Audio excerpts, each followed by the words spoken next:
Selamat datang di video pembelajaran saya. Pada video kali ini saya akan membahas tentang pola-pola hereditas pada makhluk hidup.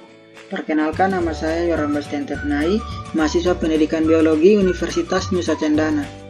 Sebelum kita masuk kepada video pembelajarannya, alangkah lebih baiknya kita mengetahui indikator pencapaian apa saja akan kita capai pada video pembelajaran kali ini. Yang pertama, menjelaskan apa itu pola-pola hereditas pada makhluk hidup. Kedua, menjelaskan faktor apa saja yang mempengaruhi pola hereditas pada makhluk hidup. Ketiga, menjelaskan apa saja pola-pola hereditas pada makhluk hidup. Setelah kita mengetahui indikator pencapaian, berikut kita akan masuk ke dalam topik apa saja yang akan kita pelajari pada video pembelajaran kali ini. Yang pertama, pengertian pola hereditas pada makhluk hidup. Kedua, faktor pola hereditas pada makhluk hidup. Ketiga, apa-apa saja pola hereditas pada makhluk hidup.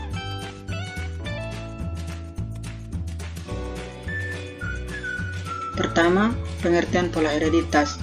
Pola-pola hereditas merupakan aturan-aturan dalam pewarisan sifat, atau dengan kata lain, pewarisan sifat dari induk kepada keturunannya. Berikut adalah faktor-faktor yang mempengaruhi pola hereditas. Yang pertama adalah kromosom. Kromosom adalah benda-benda halus seperti benang yang memiliki sifat mudah menyerap warna. Kromosom sendiri memiliki fungsi sebagai pembawa sifat dari orang tua kepada keturunannya. Yang berikut, gen dan alel. Gen adalah unit terkecil yang menyusun materi genetik. Gen memiliki fungsi untuk mengendalikan sifat hereditas makhluk hidup. Gen tersusun dari DNA yang terpintal oleh protein histon. Dan alel adalah tempat berpasangan dengan gen.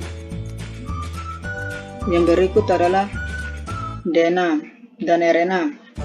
DNA adalah asam nukleat penyusun gen di inti sel yang beruntai ganda. DNA ini tersusun atas basa nitrogen, adenin, guanin, timin, dan sitosin. Berikut RNA. RNA adalah asam nukleat berantai yang tidak berpilin. Susunan RNA adalah monomer-monomer nukleotida dan gula ribosa. Yang berikut pola-pola hereditas pada makhluk hidup. Yang pertama adalah pautan gen. Pautan gen adalah gen yang letaknya ada di kromosom yang sama dan saling berdekatan. Kedua adalah pola pindah silang. Pindah silang merupakan suatu keadaan di mana pada pembelahan meiosis 1, kromosom homolog saling berpasangan membentuk tetrad. Berikut adalah gagal berpisah.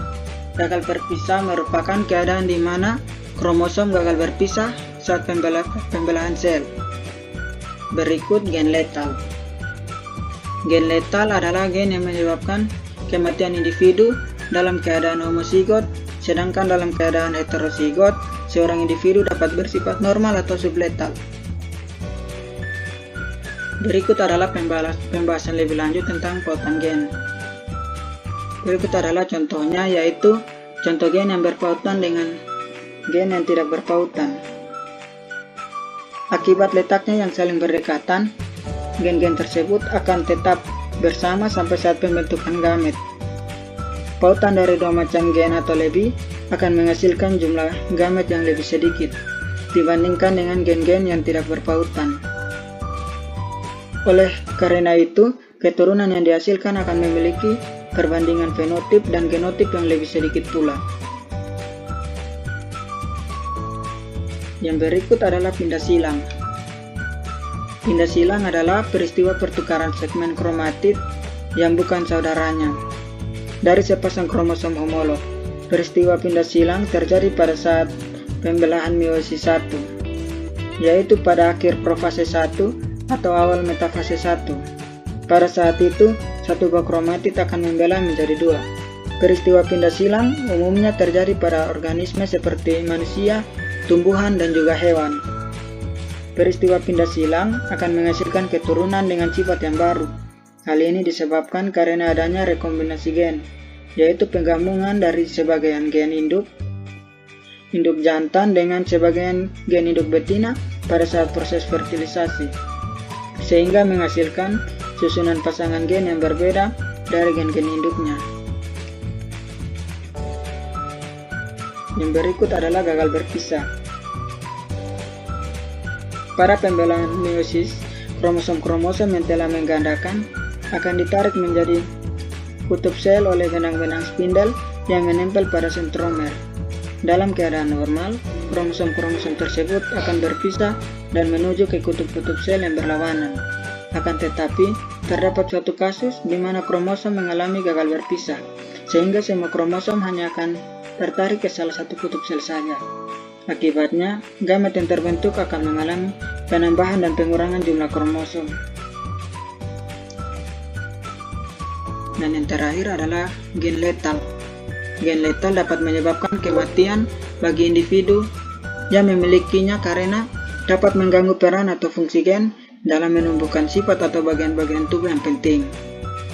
Akibatnya, gen-gen tersebut tidak dapat menyelesaikan tugasnya dengan baik. Gen letal dapat menyebabkan kematian individu pada berbagai tingkat, mulai pada tahap embrio, saat kelahiran, atau saat individu telah tumbuh dewasa. Sekian dari video pembelajaran saya. Mohon maaf jika ada salah kata. Terima kasih karena telah menonton video pembelajaran saya. Semoga bermanfaat.